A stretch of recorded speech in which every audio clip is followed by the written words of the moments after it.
प्रिय बच्चों, सुप्रभातम। मैं हूँ चंद्रहास मिश्र,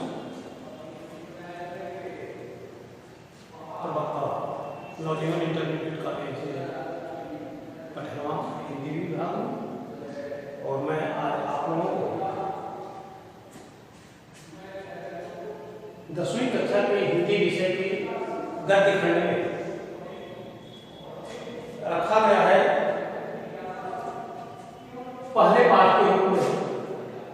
जिस पाठ का शीर्षक है मित्रता। इस पाठ के लेखक हैं आचार्य रामचंद्र शुक्ल जी हैं, और यह रामचंद्र शुक्ल नाम ही अपने आप में हिंदी साहित्य के लिए बहुत ही महत्व का है। यह आचार्य रामचंद्र शुक्ल का संक्षिप्त परिचय मैं आप लोगों के सामने रखना चाहूँगा। इनके संक्षिप्त जीवन परिचय में इनकी जन्म सन 1884 ईस्वी में अगोना बस्ती जिले में, वर्तमान समय में यह अगोना संत कबीर नगर उत्तर प्रदेश के संत कबीर नगर जिला में, आज वह अगोना है जो पहले अगोना बस्ती जिले में था, आज उसमें संत कबीर नगर हो गया है वर्तमान समय में। इनके पिताजी का नाम श्री चंद्रबली शुक्ल था, जो बड़े ही उच्च विचार वाले तथा शिक्षित परिवार होने के कारण प्रतिष्ठित था। प्रतिष्ठित समाज में इनको प्रतिष्ठा मिली हुई थी। इनकी प्रारंभिक शिक्षा, चूंकि शुक्ल जी के पिताजी चंद्रबली शुक्ल जी मिर्जापुर में नौकरी करते थे, इसलिए उन्हीं के पास आकर के आचार्य रामचंद्र शुक्ल जी या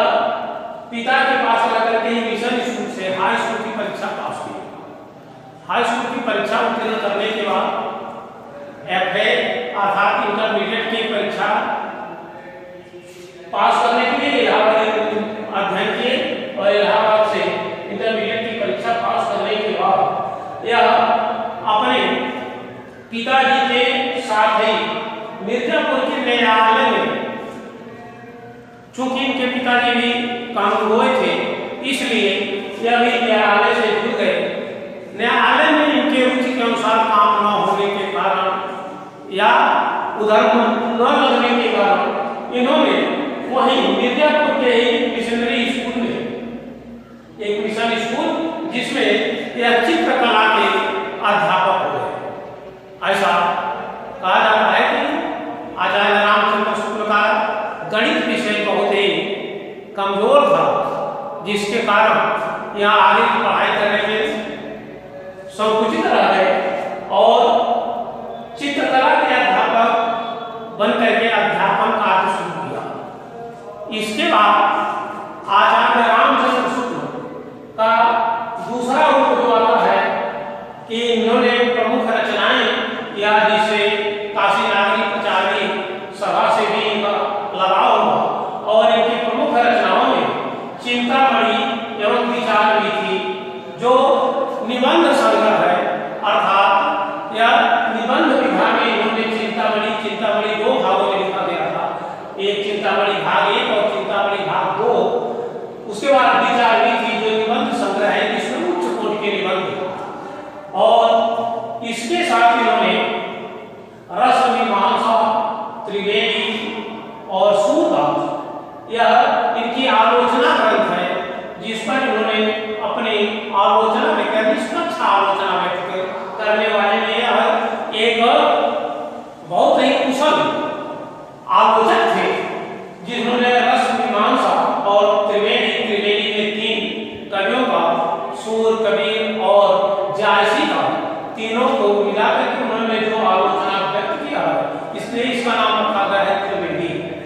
उसके बाद सूरदास का भी इनकी आलोचना ग्रंथ लिखी गई। 11 वर्ष का समय यह एकमात्र कहानी जो आचार्य रामचंद्र शुक्ल के द्वारा लिखी गई, 11 वर्ष का समय अपने आप में पूर्ण कहानी संग्रह, कहानी मिला की यह रचना जो है 11 वर्ष का समय, वह शुक्ल युग की प्रसिद्ध कहानी में इसकी गणना होती है। इसके अतिरिक्त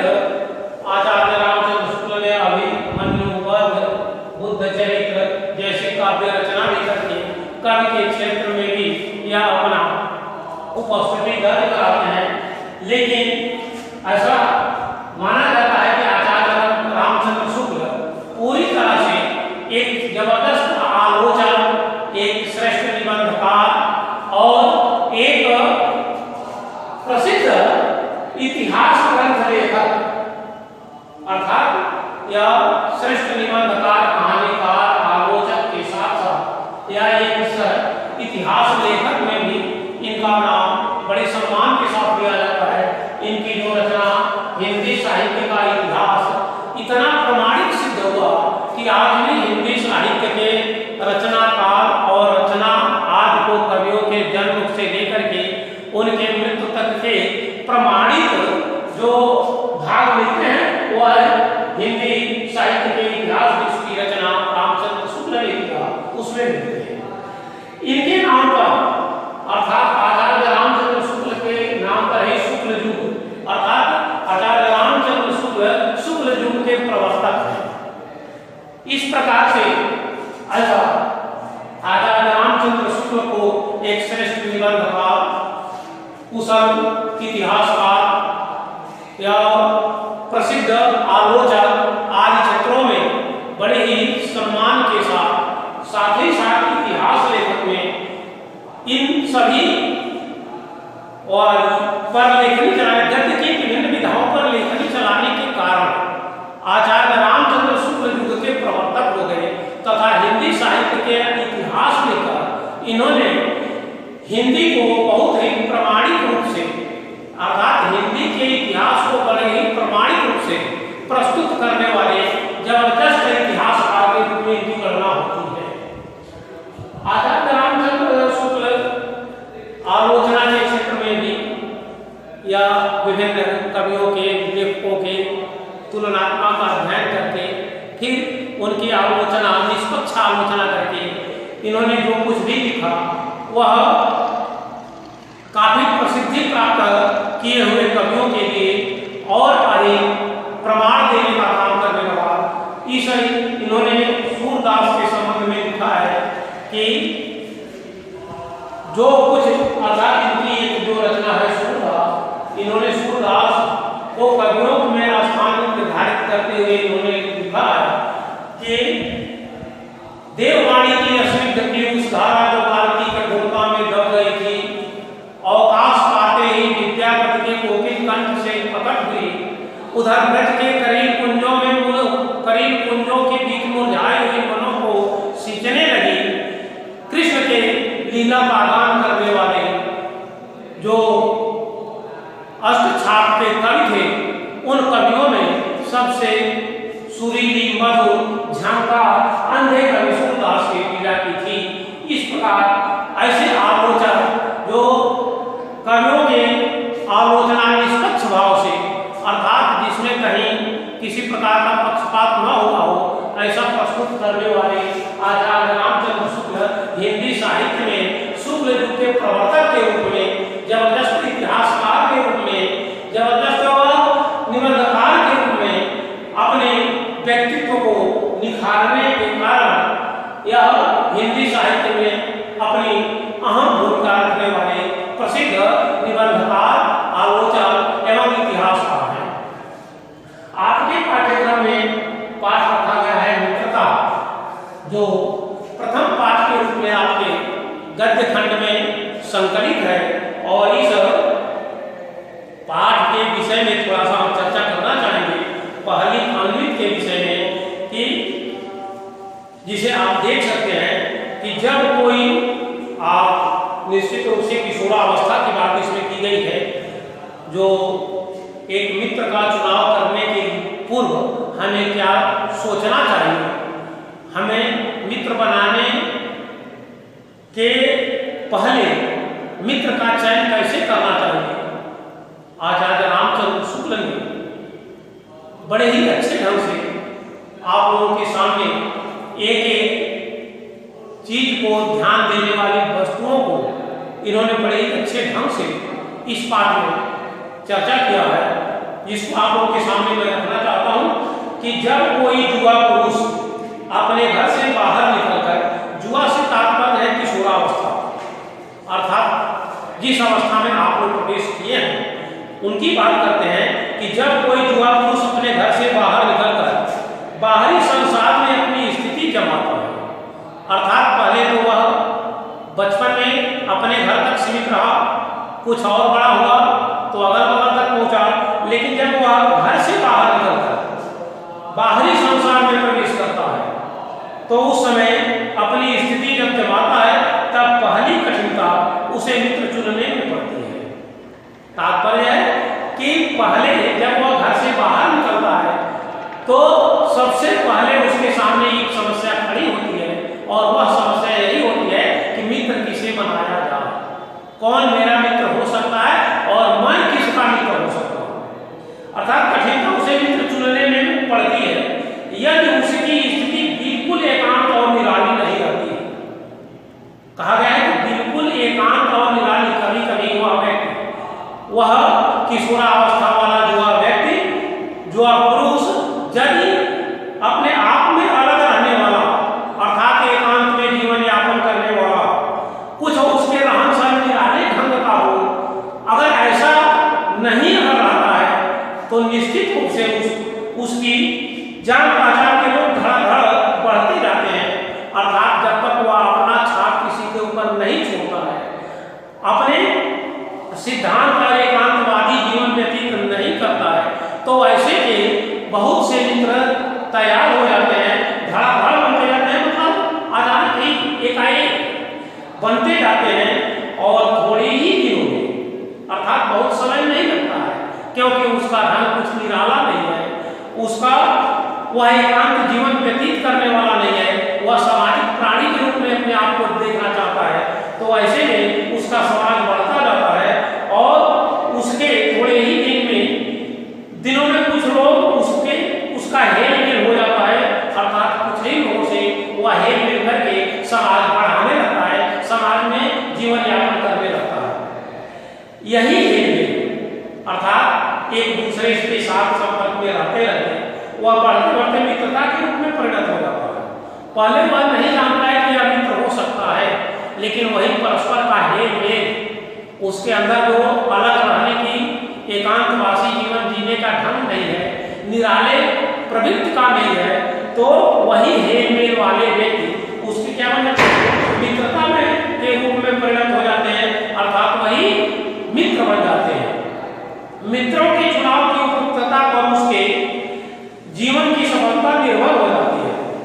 अर्थात कहा गया है कि अगर मित्र, यहाँ लेखक यह बताने का प्रयास कर रहे हैं कि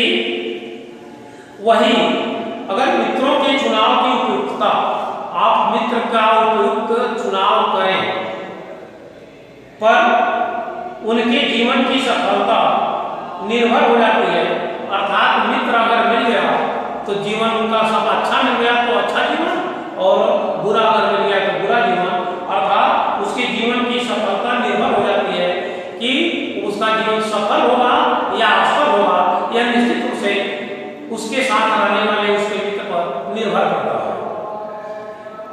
क्योंकि संगति का गुप्त प्रभाव हमारे आचरण पर बड़ा भारी पड़ता है। लेखक कहते हैं कि संगति का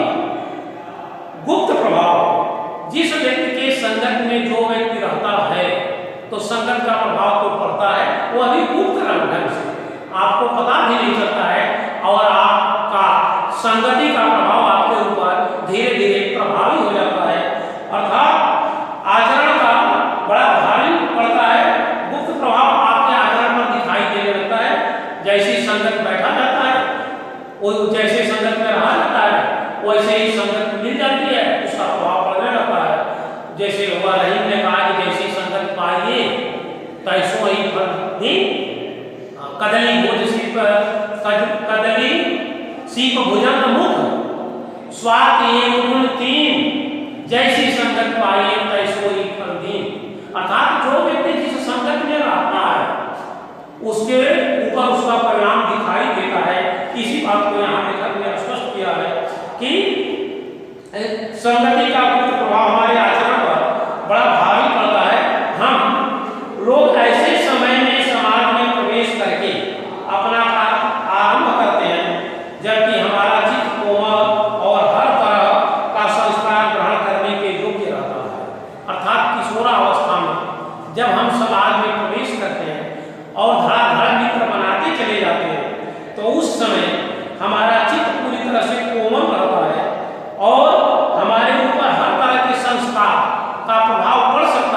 क्योंकि इसके पहले हमारा संपूर्ण संस्कार जो है वह उस व्यक्ति के संगत पर निर्भर करने लगता है। समाज में प्रवेश करके अपना कार्य आरंभ करते हैं, जबकि हमारा चित्त कोमल और हर तरह का संस्कार ग्रहण करने के योग्य रहता है। अर्थात जैसा संस्कार दिया जाएगा हमारा चित्त उसी तरह का हो सकता है, उसकी क्षमता किशोरावस्था में रहती है। हमारे भाव अपरिमार्जित, अर्थात जो हमारे भाव है वह पूर्णतः अपरिमार्जित रहता है, अर्थात शुद्ध नहीं किया गया रहता है। अभी तो वो पूरी तरह से अपरिमार्जित अशुद्ध रहता है और हमारी प्रवृत्ति अपरिपक्व रहती है। अर्थात किशोरावस्था में ये दो चीजें, प्रवृत्ति का परिपक्व न होना और भाव जो है अपरिमार्जित होना, यह दोनों संभव रहता है, क्योंकि अभी हम अपने समाज में अब प्रवेश करने का प्रारंभ करते हैं, श्री गणेश करते हैं। हम लोग कच्ची मिट्टी की मूर्ति के समान रहते हैं। जैसे कच्ची मिट्टी की मूर्ति जैसा चाहे वैसा आकार दिया जा सकता है, जिस तरह से उसे चाहे वैसे बदल सकते हैं, लेकिन जब वह मिट्टी पक जाती है, मूर्ति अस्थायी हो जाती है, अब उसमें परिवर्तन करना कठिन काम ही नहीं, असंभव काम हो जाता है। ठीक उसी तरह से यहाँ कहा गया है कि जब हम उस समय हम कच्ची मिट्टी की मूर्ति के समान रहते हैं, जिसे जो जिस रूप का चाहे उस रूप का करे, चाहे राक्षस बना ले चाहे देवता। अर्थात वह कच्ची मिट्टी की मूर्ति पर जिस तरह का संस्कार पड़ेगा, जिस तरह की संगत पड़ेगी, उसी संगत के आधार पर, जैसे मिट्टी को मूर्तिकार कच्ची मिट्टी को जब तक वह पक्की नहीं रहती है, मूर्तिकार जैसे जैसे चाहता है वैसे वैसे बना देता है, वह जिस रूप में चाहता है उस रूप में बना देता है। ठीक उसी तरह से हम किशोरावस्था में जब रहते हैं तो संगति का प्रभाव, समाज का प्रभाव हमारे ऊपर बड़े अस्थायी रूप से पड़ता है, और उसके प्रभाव से वह कच्ची मिट्टी की तुलना की गई है किशोरावस्था को, कि अब चाहे आप अपने आप को राक्षस बनावें चाहे देवता बनावें, जिस तरह से मूर्तिकार कच्ची मिट्टी को राक्षस और देवता दोनों रूपों में बना सकता है, वह उसके ऊपर निर्भर करता है। उसी तरह से समाज में हमारे ऊपर भी किशोरावस्था में दिए गए संस्कार और संगति का सीधा प्रभाव पड़ता है। उस संस्कार के आधार पर, उस संगति के आधार पर हम चाहे देवता के रूप में अपने जीवन को बना लें, चाहे राक्षस या दानव के रूप में अपने जीवन को बना लें, क्योंकि संगति का प्रभाव तो पड़ता है। और इसी संगति की चर्चा यहाँ लेखक करते हुए बता रहे हैं कि हमारे ऊपर जो संगति का प्रभाव है वह अस्थायी रूप से पड़ता है, जो आने वाले समय का निर्धारण करता है। ऐसे लोगों का साथ करना हमारे लिए बुरा है, जो इनसे अधिक दृढ़ संकल्प था। हम ऐसे व्यक्तियों का साथ करें कि जो हमें जैसा हम बनना चाहते हैं वैसा बनाने में वह सहयोग कर सके, न कि मजबूर कर सके कि आप यही बनो। ऐसी स्थिति में ऐसे लोगों का मित्रता अच्छा नहीं है। आज इस अमृत के साथ मैं प्रथम पाठ मित्रता और साथ ही साथ इसके लेखक आचार्य श्री रामचंद्र शुक्ल जी के जीवन परिचय, संक्षिप्त जीवन परिचय के साथ साथ उनकी रचनाओं का उल्लेख करते हुए मित्रता पाठ का प्रथम अमृत से संबंधित आप लोगों के सामने कुछ व्याख्याएं करके उसके भावार्थ आपको के सामने रखा गया। शेष अगले वीडियो में आप लोगों को पुनः इस पाठ का अवशेष भाग द्वितीय भाग के रूप में दिया जाएगा। आज बस इतना ही। आप लोगों को बहुत सा धन्यवाद।